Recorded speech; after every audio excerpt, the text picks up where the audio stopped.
Welcome to The Great Detectives of Old Time Radio. From Boise, Idaho, this is your host, Adam Graham. If you have a comment, email it to me, box13@greatdetectives.net. Follow us on Twitter at Radio Detectives and become one of our friends on Facebook, facebook.com/Radio Detectives. Today's episode is brought to you by the financial support of our listeners. Thanks so much for your support. Now it's time for us to find out what happens to Nick Knight in Nightmare for Night Part 4.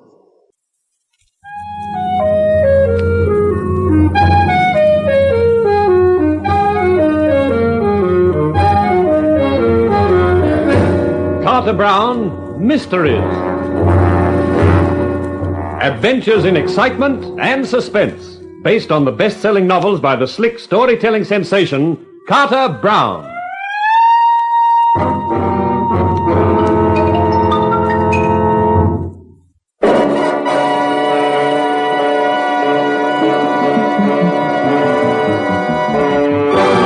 It was beginning to make sense. Crazy, nightmarish sense, but sense. Right from the start, I hadn't been Nicky Knight, the dashing private eye. I'd been Nicky Knight, the dumb puppet with every move planned for me. Even this last one, returning to the house with Marie Desprez, figuring it to be a surprise twist. Only the twist was on me, with a gun pointed at me by Louis Katz and the pleasant prospect of being handed over to the cops for the murder of Prince Al Zaman. Bronk, take the girl away. You know where to put her. I'm sorry, Marie. I guess they're calling a tune. You're very wise, Mr. Knight, to try nothing foolish. I know when I've been outsmarted, Louis. Not only outsmarted, Mr. Knight, outplanned, outmaneuvered, outthought. Yeah, I was picked as the fall guy from the beginning, wasn't I? From the moment Haroon got his brother over here to the States on the pretext of urgent oil business. Haroon, who's your boss, of course, was getting tired of playing second fiddle to Al Zaman and planned to get rid of him. Get rid of him here in the States instead of on his own home ground. Correct. So Haroon engages me to protect a harem that's already protected. And then you come around with a story about your sister. Even when I beat it out of the house with Tex, you and Haroon weren't worried. You knew I'd found out from Tex that Marie was in the house and that I'd come straight to you. Which you did, Mr. Knight. Yeah, and played right into your hands for the murder of Al Zaman. Back I come with you, and Fatso gets it, with me all set to take the rap. The only slip-up was with you, Louis. You couldn't know that I'd been tipped off about you by the house stick at the hotel. But I hadn't figured it all then. I was just suspicious of you. That's why I tapped you on the skull and beat it with Marie. But you have come back, Mr. Knight. Yeah, I even worked that out right. While I was getting Marie out of the way, Haroon and Hassan were carefully collecting Tex. Hassan is Haroon's man, too, like you. And then after the phone call proposing the quid pro quo, or more accurately, the girl for girl, you figured I'd come straight back here, hoping to surprise you. You waited for me, and here I am. Like a good little pawn, going from square to square, exactly as anticipated. Yeah, the perfect pawn. Which is about to be taken. You heard that, car? That will be His Highness Haroon, the new prince with the police. Goodbye, Mr. Knight. It's been fun playing with you.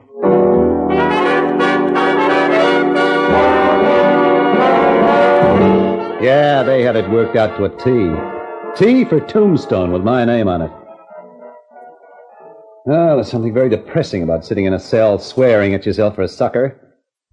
And that was how I spent the time all that night and next morning. That and thinking about Tex. Worrying if she was all right. And then round about midday, I was taken out of the cell and driven to a downtown office, where a gray-haired guy sat behind a desk with a slim, efficient-looking character next to him. Take a chair, Mr. Knight. And what is this? Who are you? My name doesn't matter. This gentleman is Mr. Wilde. Hello. First of all, please accept my apologies for having kept you in that cell so long, but when your statement came to us, we had to investigate, and that takes time. I don't get it. You will when I tell you that we checked your story about Marie Desprez and found it to be true. Oh, you did, huh? That's nice. Don't play tough, Knight. This isn't the time or the place for it. It's all right, Wilde. Mr. Knight can't be blamed for feeling a little sore. Oh, a little? But I suggest you don't say any more, Mr. Knight, till I put you in the picture. an international picture. Okay. It's mostly concerned with Prince Al-Zaman and his country's oil. As you probably know, that oil is extremely valuable to us, and incidentally to France. For a long time, the United States and Britain have advocated that Al-Zaman should be deposed, but France has remained firm. As long as the oil came out of the country, they weren't worried with what went on inside.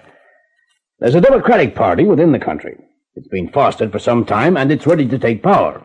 We could assist them to do that bloodlessly, and now is the time with Al-Zaman dead. But, of course, the French must agree. Now, wait a minute, the French... You're getting it now, aren't you? It's important that Mr. Spray must be found alive. Yeah. The indignation of the French people when they learn what happened to her will swing their government to our way of thinking. Yeah, I can see that. Now, our big problem is to find Mr. Spray.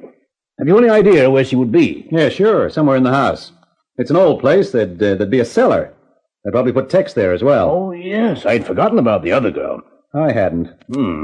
As soon as Haroun even thinks we're suspicious, he will undoubtedly murder the Desprez girl or both of them. That's the tricky part. Mr. Wilde here is from the FBI, but I can't use him or his men any more than I dare send a squad of police with tear gas and Tommy guns into the place. It would be signing the French girl's death warrant. Looks like a one-man job. And I'm the one man. Why, Mr. Knight? Because I know the house. He's right, sir. Look, here's an idea. Take me back to headquarters, book me for murder. Let the press get all the pictures they want. When Haroun sees that in the papers, he'll feel safe again. Then pull out all the cops at the house. Tomorrow night, let me out of a side door in the jail. It's not bad, sir. It could work. Yes, Wilde, I suppose it could.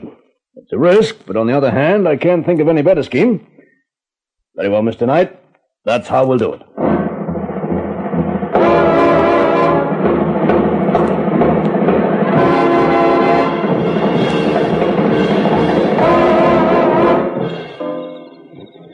Okay, you guys, keep it quiet. All right, now we got over the wall. Nicky, this is where you're on your own. Yeah, me and my 32. I've got another gun for you. Here. Hey, what's this, a 6-inch howitzer? It's a rocket gun. You've got an emergency, you point it out the window and you pull the trigger. We'll see the rocket, all right. Uh-huh. All right, thanks. The best place to carry it is in your sock. Oh, okay. Right. Just hope it doesn't go off and leave me minus 3 toes. We'll fan out and watch for your signal. If it doesn't come within 20 minutes, we'll come in anyway. Good luck, kid. Well, thanks again.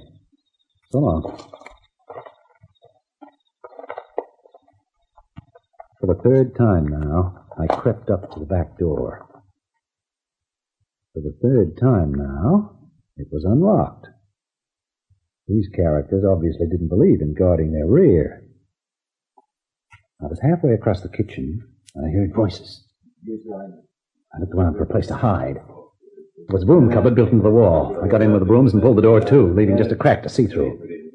A second later, the light was switched on, and Haroun and my old pal Louis came in. So, in a week, Louis, we shall leave the United States. I return home to take up my rightful position. While Mr. Knight remains to die for the murder of your brother. A sacrifice in honor of the new prince, eh? What about the 2 young ladies? Well, I'm about to take their food to them, Highness. The team has prepared the tray. Good food, I see. Excellent. I don't like thin women. Return to me in the library, Louis, when you have finished. We have other plans. I watched Louis pick up the tray and disappear through a door I'd never seen before. It looked like part of the paneling when it was closed. I gave him a minute or so and then headed after him. The door opened on a flight of steps leading down. I'd been right about the cellar. Here's your meal. Eat up. His Highness Prince Haroun prefers women who are well filled. I'd like to fill him with arsenic. Or even lead, honey. Night! Which means the long sleep for you.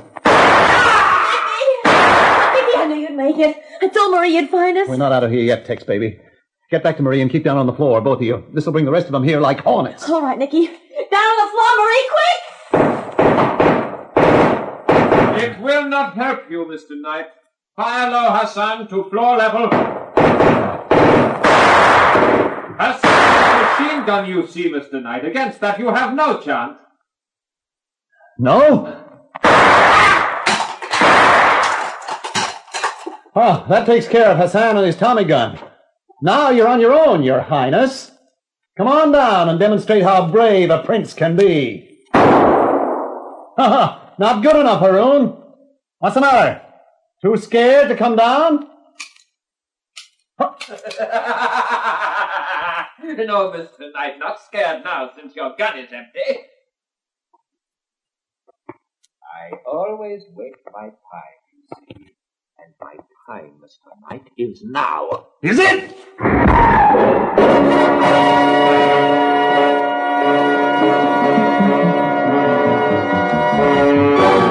As he came down the steps, I remembered the rocket gun in my sock. I grabbed for it and pressed the trigger. Haroun was practically on top of me when it hit him. When I came to think of it, he didn't stay a prince for long. Later that day, I was back in the office of the gray-haired guy. Congratulations, Knight. You did a magnificent job. I'll just pin the medal above the heart, General, and I'll go home. With both Al's a man and Haroun out of the way, that line of succession is gone forever. And we feel confident that a much more democratic regime will take its place. The people should erect a statue in your honor, but they probably won't. Just tell me one thing. Who exactly are you? Oh, let's just say that I'm connected with the State Department. My job is connected with what happens in other countries. You know, the things you don't read about in the newspapers. Well, of course. Of course I'm dumb. Espionage, huh? Yes, that's the ticket. If you were interested, I could use a man like you. Well, it's very kind of you, but no thanks. I'll stick to a nice quiet racket like the private eye business. Well, it hasn't been so quiet these last few days, has it? No, but it's going to be much quieter for the next few days. You see, there's someone back at my apartment who'll see to that.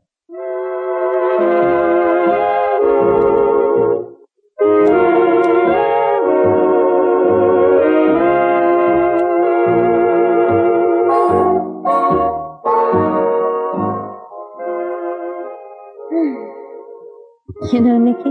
Yeah?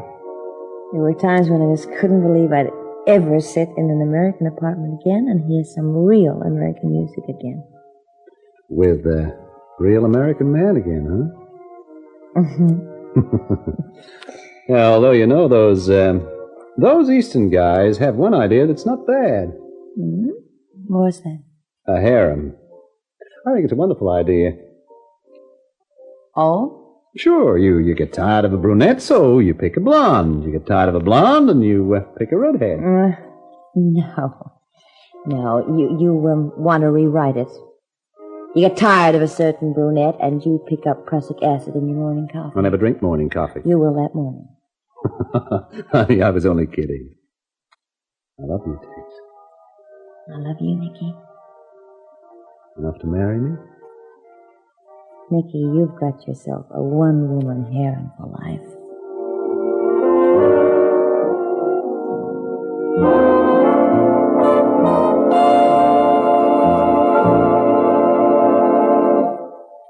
That takes care of Nicky Knight. His nightmare's over, or it's just starting, depending how you look at it. Well, I'll be back to bring you another of my books. The next one's called Destiny, Danger, the story of an English undercover man who didn't stay undercover enough. So this is Carter Brown saying so long for now. Be seeing you.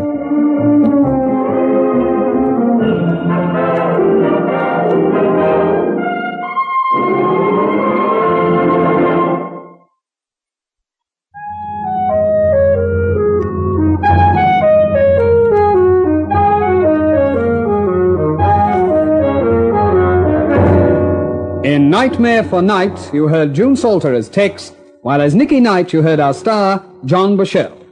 The Carter Brown Mystery Theater, based on the best-selling novels by Carter Brown, is dramatized and directed by Maurice Travers for Grace Gibson Radio Productions.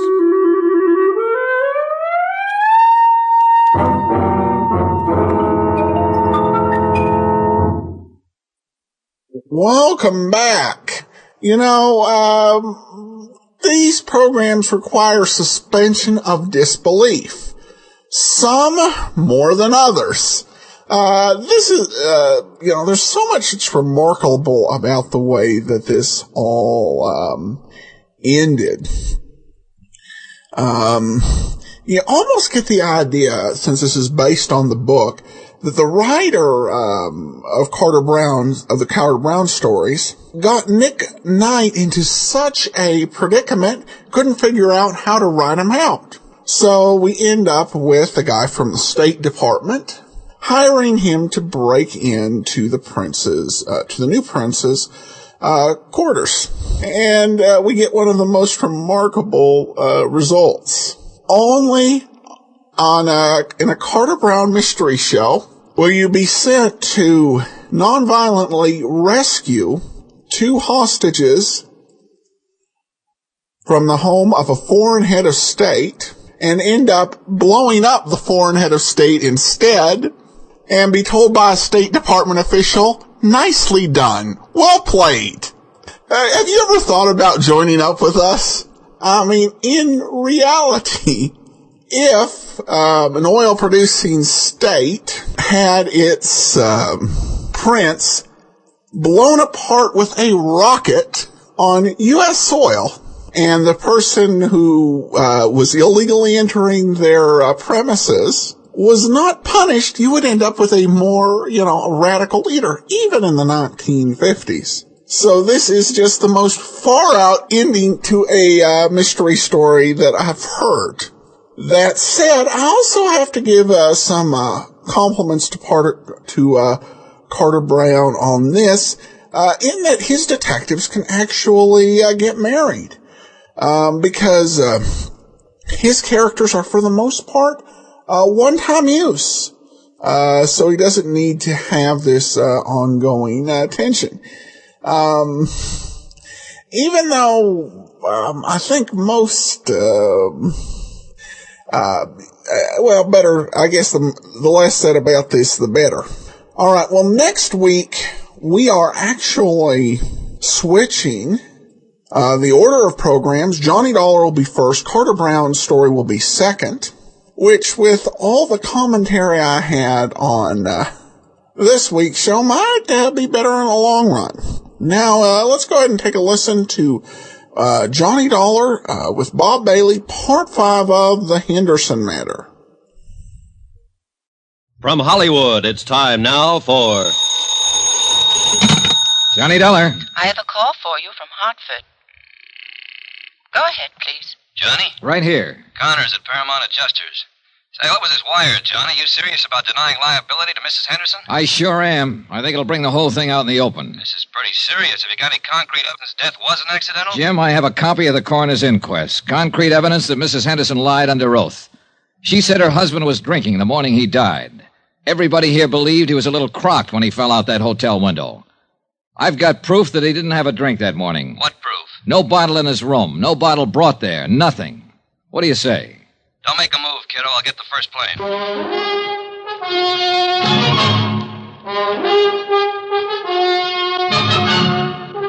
Tonight and every weekday night, Bob Bailey in the transcribed adventures of the man with the action-packed expense account, America's fabulous freelance insurance investigator. Yours truly, Johnny Dollar.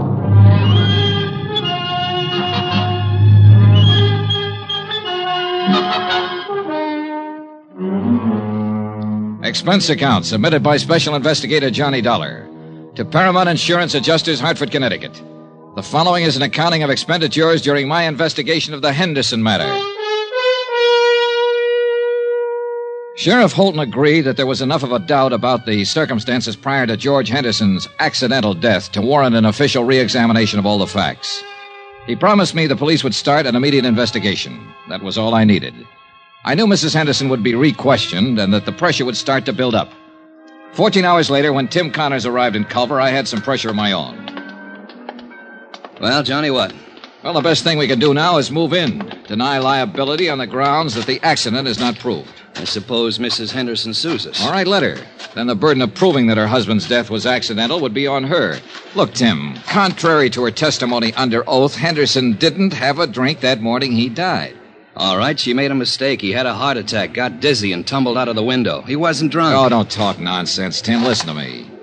Mrs. Henderson was ready for the coroner's jury a couple of days ago, and she was ready for my questions when I saw her yesterday. The only one she wasn't ready for was you a few days ago when you phoned her long distance. You said she hung up on you. Well, she half apologized to me for that, But it was because she couldn't think of anything to say. Well, maybe you're right. But suppose he did die accidentally, and suppose it is a just insurance claim. I tell you it isn't. And the fact that she made a mistake testifying about him having a drink and... Hey, Johnny, do you have anything else? 3 things. Instinct, experience, and statistics.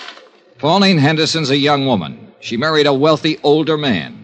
With him out of the way, she has all his money and all her youth. All right, I'm going to phone the company as soon as I can find a phone. Tell him I'm working for evidence, and the best way to get it is to bring Mrs. Henderson out in the open. File a complaint against her. What charge? Suspected murder. Oh, no, Johnny, that'd get us in all kinds of trouble. Remember the drink, Tim. Henderson didn't have the drink. Now, we'll have to have more than that. I'm sorry, Johnny. All right, I'll get you more.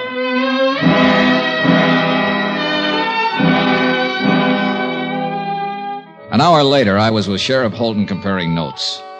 He reported that after questioning Mrs. Henderson, she admitted she might have been mistaken about Henderson drinking the morning of his death. She wasn't sure. But Eve Holton said what we both were thinking. You went in front of the coroner's jury and gave a misleading impression, son. Made us think that George was drunk and stumbled out the window. Well, we better find out who helped her pull this off. Sheriff Holton had every man in his office working on the case by then. It was a long, tedious job of combing over everything in Pauline Henderson's background to find a possible accomplice. About 5 p.m, I drove to the Henderson ranch with Holton. Mrs. Henderson was out, but we interviewed one of the servants. That's right, sir. Once or twice a week. You know where she drove to on these trips? I have no idea. Mrs. Henderson get up early in the morning, be gone all day. How do you know she went out of town? Well, she generally take a small suitcase with her, change of clothes. You don't take those when you're visiting a friend in town, do you? Tell us what car she'd use on these trips. The Cadillac. Always come back covered with mud and ice.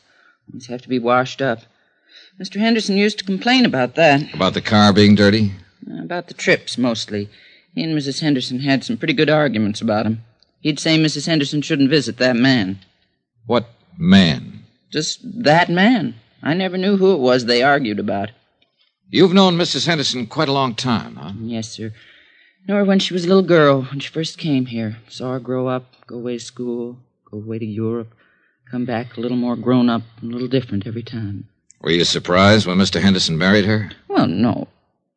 Well, yes, guess I was. Because she was so much younger? Not that so much. I mean, well, Mr. Henderson, he had something about the plains and cattle and mountains about him. When he moved, it was as big as all them things. Mrs. Henderson was different. She didn't fit in here? Is that what you're trying to say? I think she fit. Not like him, though. Before they were married, they were sort of like good friends. I mean, they'd ride horses and go hunting and laugh and talk about different things. Mrs. Henderson, she traveled Europe, saw so many things and places in the world. She fit here, but then she didn't belong here. I feel awful about Mr. Henderson's being dead. If there was anything wrong with the way he died, I'd like it to be fixed. Mrs. Henderson will probably fire me for talking like this, but I don't care. This house isn't the same no more.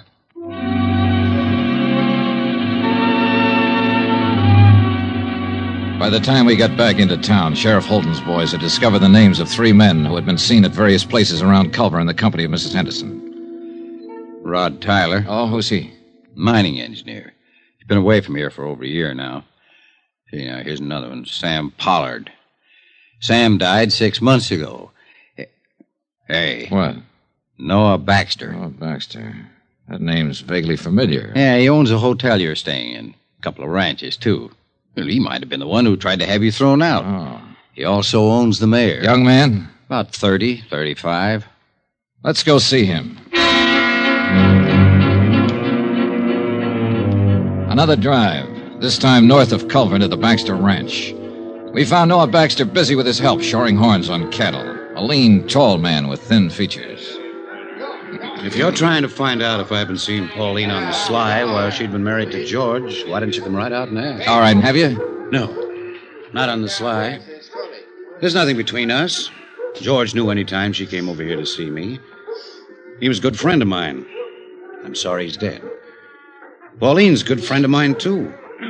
I'm sorry you people are thinking what you are about us. Let's go up the house. It's getting cold.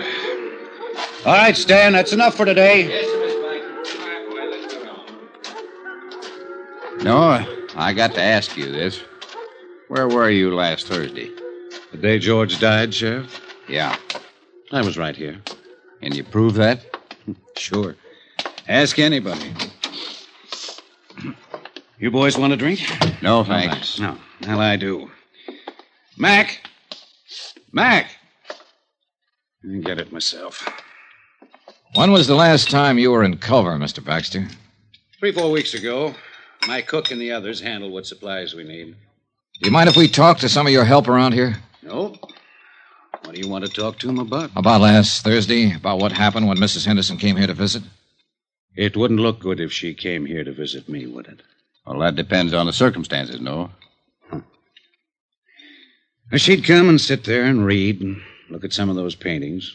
We'd talk when I had time. Anything wrong with that? No. Mr. Baxter, I think I ought to tell you, I've asked my company to file a complaint against Mrs. Henderson. Suspicion of murder. Oh. I'd like to tell you something. She didn't kill him and she didn't have him killed. She loved him a lot more than George loved her, I think. Both of you know her. Her dad was a drunken cowhand. When he died, George took her over, gave her everything. So you see, you're wrong.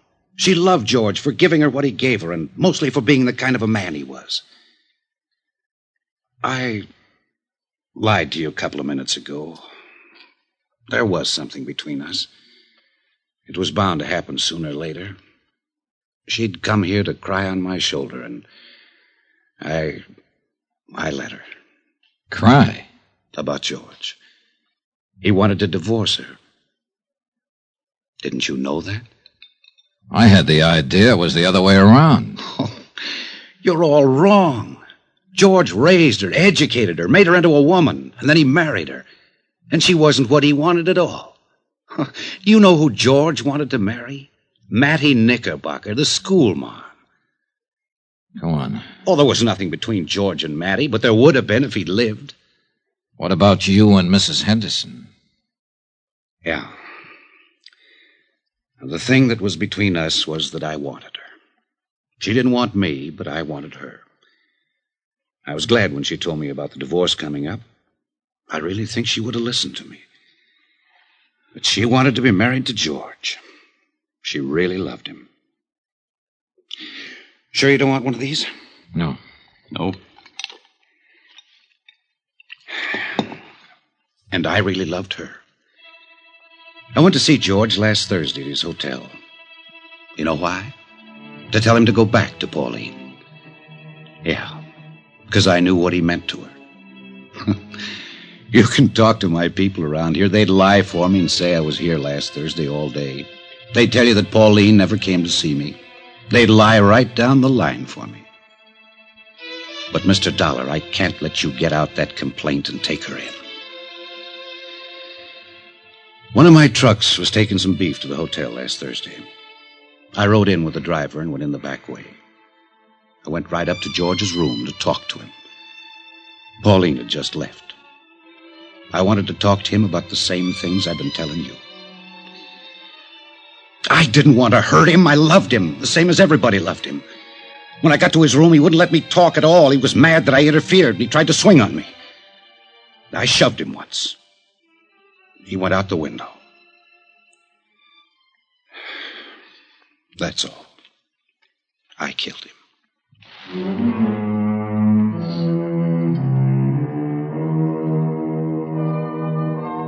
Expense account, item 8, $58.15, hotel and food while in Culver, Montana. Item 9, same as item 2, transportation by train and plane back to Hartford. Item 10, $88, miscellaneous. Expense account total, $802.50. Remarks? We still had to pay double indemnity. Mattie Knickerbocker, Pauline Henderson, Noah Baxter, they'll pay another way. With the hurt that comes to nice people. Yours truly, Johnny Dollar.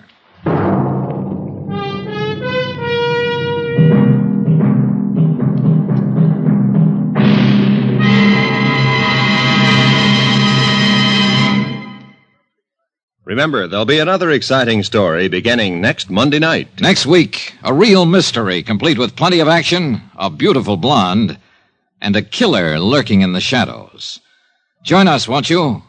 Yours truly, Johnny Dollar.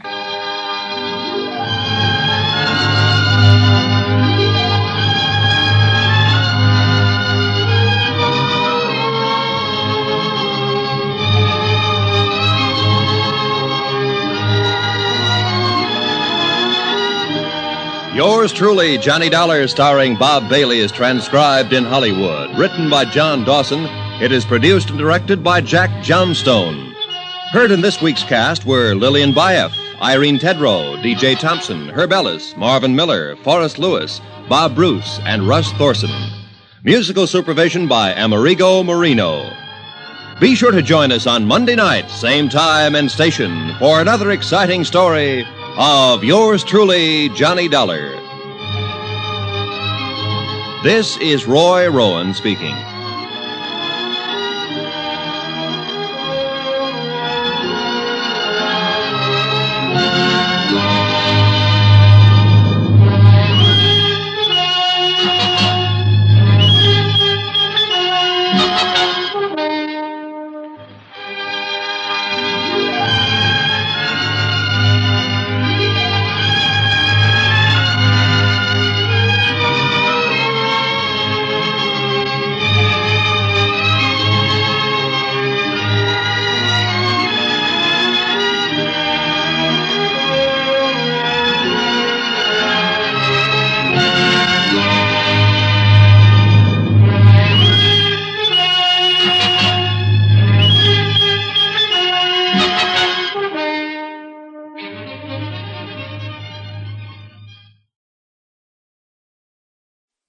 Welcome back. You know, if I had listened to this episode first, I probably would have had a much bigger plausibility issue with Johnny encouraging the insurance company to press ahead with trying to get the widow charged with murder based on the fact that it may not have been an accidental death. But after what we heard in Carter Brown, this doesn't seem quite as egregious.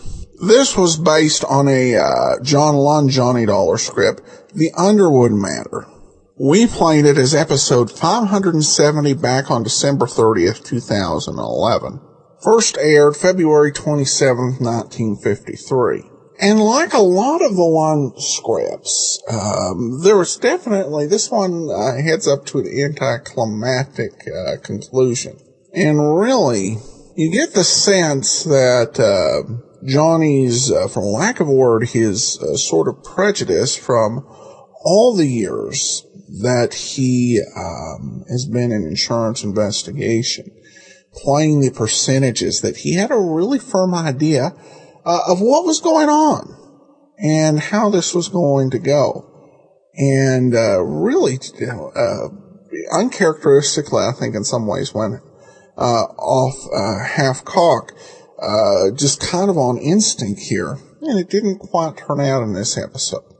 But of course, next week's another case, so we'll resume on Monday with another Johnny Dollar story with Bob Bailey.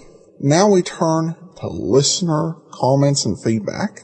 And we begin with Kelly, who says, Adam, even after that nice man called and told you how to pronounce it correctly, you still kept saying wrong. It's not Shostakovich, it's Shostakovich. Please do the man the honor of saying his name right. Shostakovich. And I will say, mea culpa, Kelly. Sometimes it's weird. There are certain names that I will struggle with pronouncing right. I know that in early episodes I made a key faux pas, not pronouncing Poirot right. But we mean no respect to Mr. Shostakovich, the author, the composer of the opening theme, and we will try and say his name right in the future, and my apologies for the mistake on that. Thanks so much, Kelly. Finally, we have a tweet. The one negative on doing some of the short series is we don't get listener feedback until after we're done recording them. But we do have a tweet from D. Cody regarding the big guy, who writes, "It is sure different than the other shows you play, but not bad." Well, thanks so much, and I'm glad you enjoyed the big guy, and hope you'll enjoy Mr. Moto coming up next week. Well, also this weekend we will have the one public domain Mr. Moto movie.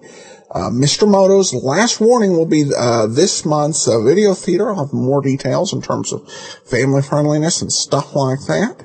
At the end of tomorrow's episode of the lineup. Well, remember, we will be back on Monday with another episode of Johnny Dollar, and on Friday, join us for a brand new Carter Brown story starting next Friday.